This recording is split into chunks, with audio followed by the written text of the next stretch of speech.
Hey guys, Chris Profi, Musically Obsessed. How's everyone doing? I don't know about the weather by you, but it is pouring rain in Poughkeepsie, New York. What a dismal, dreary day. But to brighten things up, let's talk about records, right?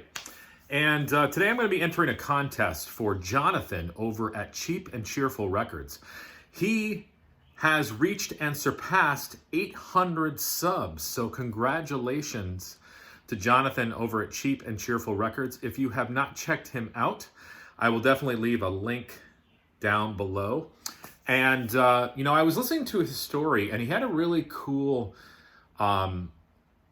story about his collection. And he basically was talking about how most of his albums he got around $5.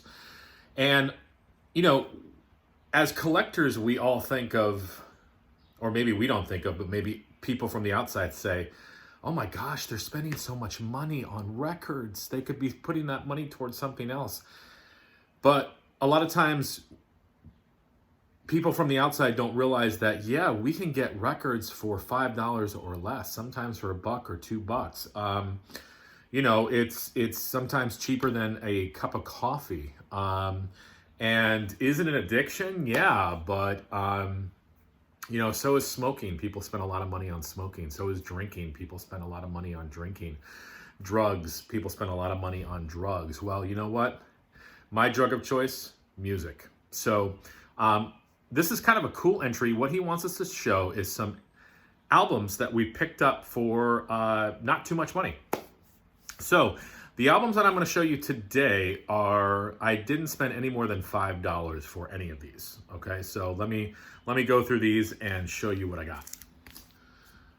First off, the Moody Blues, A Question of Balance. This happens to be my favorite Moody Blues album.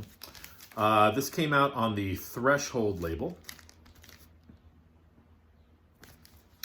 I love this album. I love the artwork. I love the songs. Question is on here.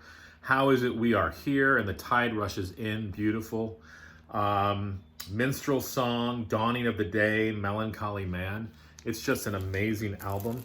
I don't really hear the Moody Blues talked about too much on the VC, but they should be. This is a great album. Harry Chapin, Portrait Gallery. This is one that I've listened to a few times. This is 1975. I really need to listen to it more because I know that the few times that I did listen to it, I loved it.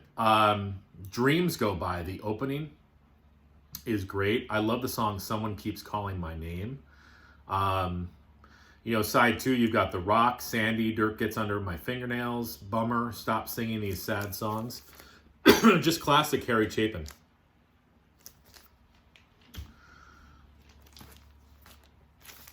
Dan Fogelberg, The Innocent Age. I believe that I picked this up at Goodwill for a couple bucks. Just a classic double record.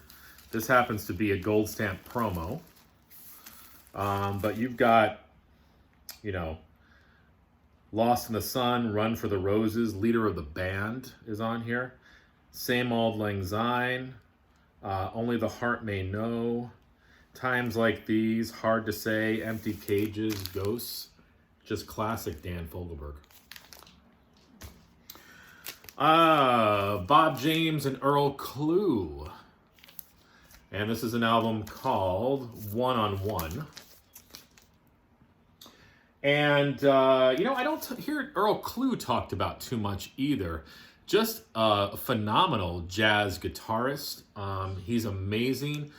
He sort of does, I would consider it like lighter jazz, but it's really, really good stuff. Mellow, just puts you in a really good mood.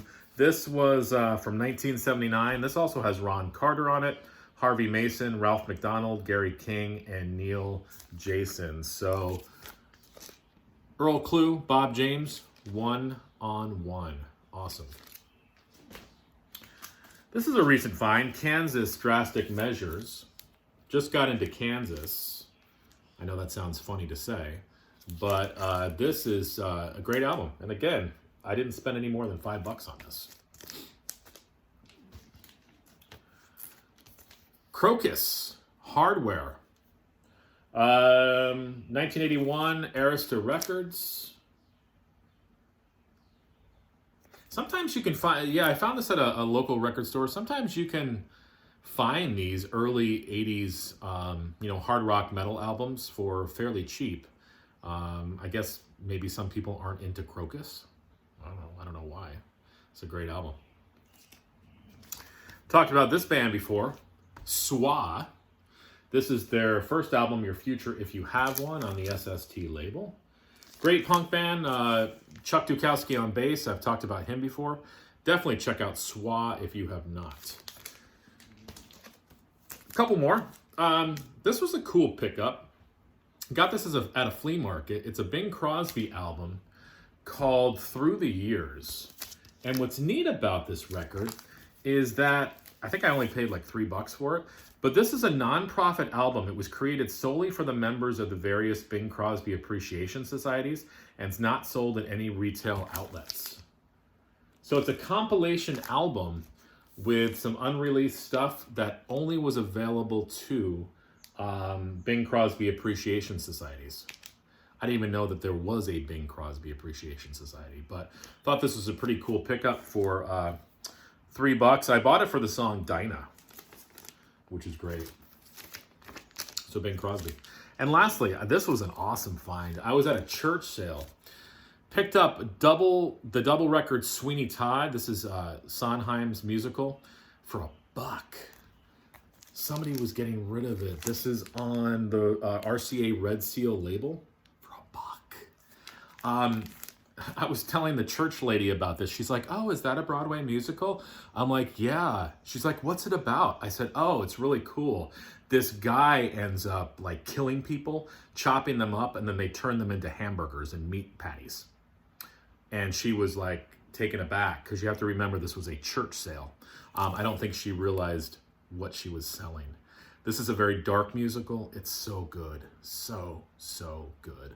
Love this. Angela Lansbury. Can't go wrong, right? $1. Wow. So, yeah. Congratulations again to Jonathan over at Cheap and Cheerful Records. Basically, you know what? We all know you can get records for $5 or less. Of course, you are going to be spending more for certain other albums. But it's fun to go digging and find those, as Jonathan would say, cheap and cheerful records. All right, so go check him out, enter his contest, and maybe if we listen to a lot of records today, maybe it'll take the reign and just push it out of the atmosphere. We'll see. All right, enjoy.